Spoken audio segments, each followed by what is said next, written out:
One of the reasons why Bitcoin's price is still at 107K is because of people like this, people who think they can buy altcoins, they can buy other assets, and they can outperform Bitcoin, even though literally the easiest strategy that you can follow, the easiest strategy, the one with the least work involved, is just buying Bitcoin and holding. So you can see here, this person on r/Bitcoin posted about how they went from being a whole coiner to half a coin. So they had a whole Bitcoin, they had 100 million satoshis, and now they have 50 million. And keep in mind, I'm not saying that having 50 million satoshis isn't a lot of money.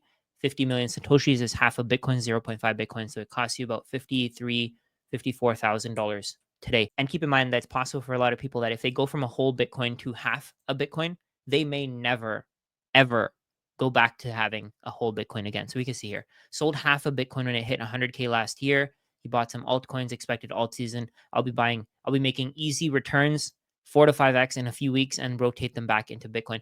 Don't you think that there are hundreds of thousands of even millions of people who are trying to do this? Everybody who's buying altcoins, they don't want to hold on to them. They want to rotate them into Bitcoin. They want to convert them into Bitcoin at some point when the value of that altcoin goes up. So buying altcoins, I would say, is the mainstream play. The mainstream wants to do this. Wall Street is buying Bitcoin. Wall Street took this guy's half coin and they're never going to give it back. So this person bought it, this person sold it for 100K. They're never going to be able to buy back half a coin for 50K or below again. I don't think Bitcoin is ever going to go below 100K again, because if you think about all the companies that are just buying as much as they possibly can, they're going to keep buying and they're going to keep buying. And eventually, like I've said before, I've mentioned this multiple times, Bitcoin runs out at every single price.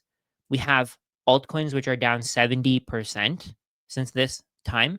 Even things like XRP down 30, 40%. And then we can see here, he says, I see why you guys say never to sell Bitcoin. I don't recommend not ever selling your Bitcoin. I think selling your Bitcoin to consume versus selling your Bitcoin to buy another asset because you think that other asset is going to temporarily outperform against Bitcoin, I think that's a stupid decision. If you want to buy something to improve your life, perfectly fine. If you want to move into a better area, perfectly fine. If you want to sell some Bitcoin to improve your business or even start a business, that's great.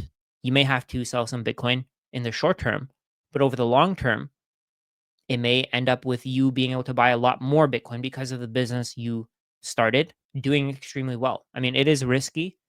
In general, Bitcoin will outperform pretty much any other asset. But if you want to invest in yourself, I think that's a great decision. If you're selling your Bitcoin to buy other assets because you think that all of those other assets are going to outperform against Bitcoin, I think that's a pretty dumb decision. And the reason for that is that nothing else will outperform against Bitcoin. There may be things here and there, like the Mona Lisa, for example. Mona Lisa is priceless.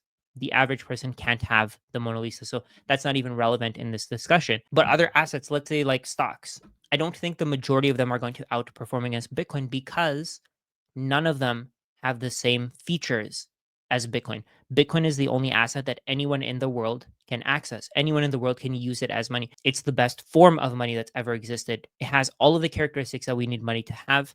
And like I said, anyone in the world can access it. As long as you have an internet connection, you can access Bitcoin. If you're buying a stock to hopefully outperform Bitcoin, you're gambling. You can buy stocks. I don't really care if you do. You can go and buy stocks with 10, 15, 20, 30% of your portfolio, but only buy stocks with money that you're willing to lose, because at some point, you don't know what could happen. There could be a decision made that negatively impacts your investment, and you end up with a lot less money because of the decision that somebody else made. If you think that Bitcoin is going to temporarily underperform against any other asset, I think you're making the wrong decision. Some people sell their Bitcoin because they think that in the short term, the price will go down and they'll hold on to US dollars, and they expect that pieces of paper are going to increase in value faster than the best asset in the world. Other people sell their Bitcoin because they want to diversify, because they want to get cash flow, because they want tax benefits. They sell their Bitcoin to buy real estate. And again, they see that the real estate property that they buy is going to underperform against Bitcoin massively. The real estate property in terms of Bitcoin is going to probably decrease 50, 60, 70% over the next few years. And that means that you can no longer get that same amount of Bitcoin again. A lot of investors think that prices of other assets in terms of Bitcoin are going to come back and they're going to recover for whatever reason, but they're not going to. If you see the price of the US dollar decreasing 99.9% in terms of Bitcoin, it can decrease another 99.9%. If you see the prices of stocks decreasing 99.9% in terms of Bitcoin, again, stocks can lose another 99.9% in terms of Bitcoin. Same thing with real estate, same thing with bonds. Everything is going to lose value in terms of Bitcoin because it's the only asset that has all of the characteristics that we need money to have. So if you're like this person here and you're selling your Bitcoin, you have the privilege of actually owning one whole Bitcoin. If you have that privilege, don't give it away. Don't just sell your Bitcoin because you expect easy returns. There's no such thing as easy returns in the market. You have to go through the pain, you have to go through the volatility if you want to get the returns from Bitcoin. It's very painful, but you have to go through it because if you don't, then you're going to miss the days when Bitcoin's price goes up. For example, when Bitcoin's price recently fell to $99,000, I know people who sold their Bitcoin and they wanted to buy back if it goes back down to 65, 50, 55. When you do things like this, you are gambling. Don't gamble with your Bitcoin. Buy Bitcoin with a long-term perspective. Think of holding for at least 4 years. If you can't hold for 4 years, there's absolutely no point of buying Bitcoin. If you're going to buy Bitcoin and then you're going to watch it go up and then you're going to sell, you're going to try gambling on altcoins like this person, there's no point of you buying Bitcoin. So again, don't sell your Bitcoin because you want to buy something else and you want to outperform Bitcoin.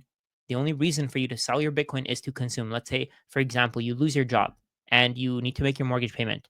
In that case, you sell your Bitcoin. You don't go homeless. You sell your Bitcoin, you make your mortgage payment, and then you try to make that money back. But if you're intentionally trying to sell your Bitcoin to buy other assets, and then you're saying that you're going to rotate back into Bitcoin, I think you're going to end up losing over the long term. So the summary here is don't sell your Bitcoin to hold other assets and try to outperform Bitcoin. Sell your Bitcoin if you want to consume and if you want to improve your life. Over the long term, the best decision here that you can make is just accumulate Bitcoin. Make sure that you're increasing the size of your stack every month, every week, every year. But the ultimate goal here should be to buy more Bitcoin, to put it in cold storage and keep it safe and secure so that whenever you do need it, let's say you do lose your job and you need to pay for your mortgage, then you have it there, that it's there for you to use. We should be thankful though that these people are selling. $100,000 is a huge emotional barrier. People want to sell because they think that the price has peaked. The only way for you to actually hold through that $100,000 barrier is to study Bitcoin and to actually understand what you hold. Bitcoin is just a savings tool. It's a way for you to protect your purchasing power for the future. So if you buy Bitcoin, try to hold as long as you can. I highly recommend that you don't try to trade in and out because you're going to end up with a lot less Bitcoin.